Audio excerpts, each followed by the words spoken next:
Olá, sejam bem-vindos aqui ao Mentorship, o podcast onde o conhecimento dobra a cada informação. Na nossa análise anterior, a gente entendeu a história que deu origem aos hábitos atômicos. Hoje, vamos dar o próximo passo. Vamos explicar por que melhorar só 1% ao dia pode de fato transformar vidas. E por que a identidade é muito mais poderosa que as metas. Tudo isso baseado nos capítulos 1 e 2 de Hábitos Atômicos. Sabe aquela história? Quem nunca passou por isso, né? A gente traça aquela meta gigante, começa com todo o gás, mas o esforço do início parece que não leva a lugar nenhum. É bem frustrante. Mas e se o segredo para ter resultados gigantescos não for fazer ações gigantescas? E se for o contrário? E se forem melhorias minúsculas, quase invisíveis no dia a dia? Pois é, esse é o poder dos ganhos marginais. Uma ideia que, sério, pode mudar o jogo. E se a gente for para os números, a coisa fica impressionante. Olha só, melhorar só 1% por dia no fim de um ano significa se tornar quase 38 vezes melhor. Por outro lado, piorar esse mesmo 1% todo dia te leva praticamente a zero. O impacto dos pequenos hábitos no longo prazo, nossa, é simplesmente imbatível. A situação era bem feia, viu? Pensa só, em 100 anos, a equipe de ciclismo britânica tinha ganhado uma única medalha de ouro olímpica. Uma! E nunca tinha vencido o Tour de France. A fama era tão ruim, mas tão ruim, que uma das maiores fabricantes de bicicletas se recusou a vender equipamento para eles. Eles tinham medo de que isso pudesse queimar a marca. E foi aí que um cara chamado Dave Brailsford entrou em cena. Ele chegou com uma filosofia que parecia radical. A ideia era encontrar uma melhoria de 1% em absolutamente tudo que a equipe fazia. E quando a gente fala em tudo, é tudo mesmo. A obsessão pelos detalhes era incrível. As mudanças eram minúsculas, sabe? Desde redesenhar os selins das bicicletas para ter mais conforto, testar géis de massagem, até ensinar os atletas a lavar as mãos do jeito certo para não pegar um resfriado. As melhorias estavam em cada canto. E o resultado, bom, foi espetacular. Em só 5 anos, a equipe simplesmente dominou as Olimpíadas de 2008. E nos anos seguintes, eles ganharam o Tour de France várias e várias vezes. Aqueles ganhos marginais, aquele 1%, virou uma avalanche de sucesso. Tá, mas então por que isso parece tão difícil de aplicar na nossa vida? Simples. Porque as pequenas mudanças não dão um resultado imediato.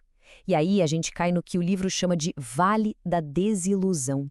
Aquele período super frustrante em que parece que todo o esforço não está servindo para nada. É como um cubo de gelo. Pensa bem, ele não começa a derreter a -1 grau, mas quando chega a 0 grau, ele derrete.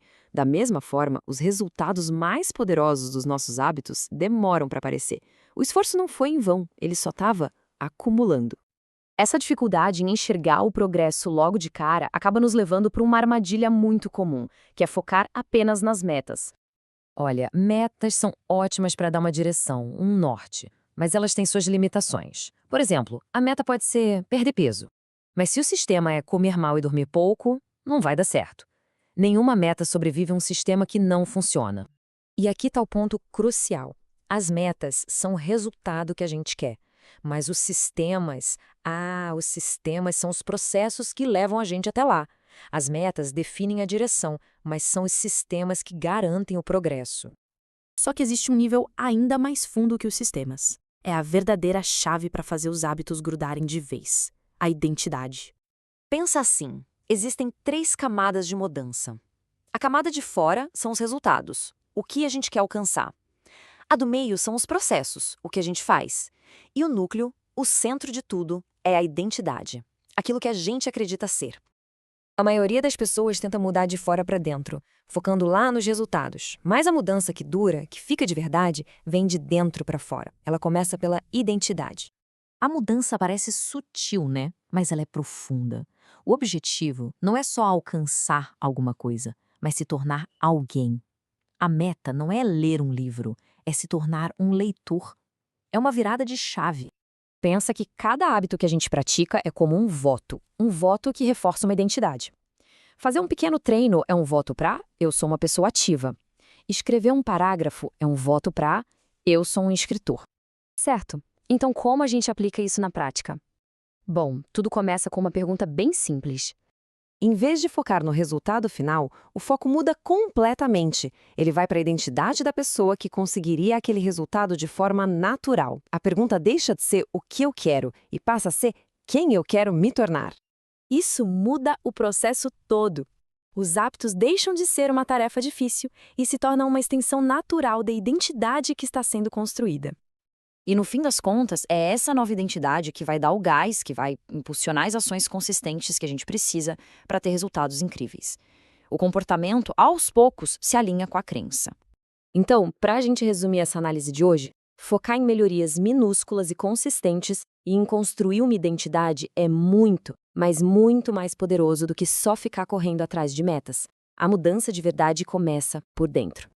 Essa pergunta tira o foco daquela mudança enorme que parece impossível e traz para um único passo, algo que dá para fazer. Na nossa próxima análise, a gente vai entender exatamente como a mente cria os hábitos de forma automática e, claro, como podemos usar isso a nosso favor. Esta série foi gerada com apoio de inteligência artificial para maximizar clareza e profundidade. Para aprofundamento, recomendo o livro original nos links da descrição. Aqui é o Mental Chip, onde o conhecimento dobra a cada informação.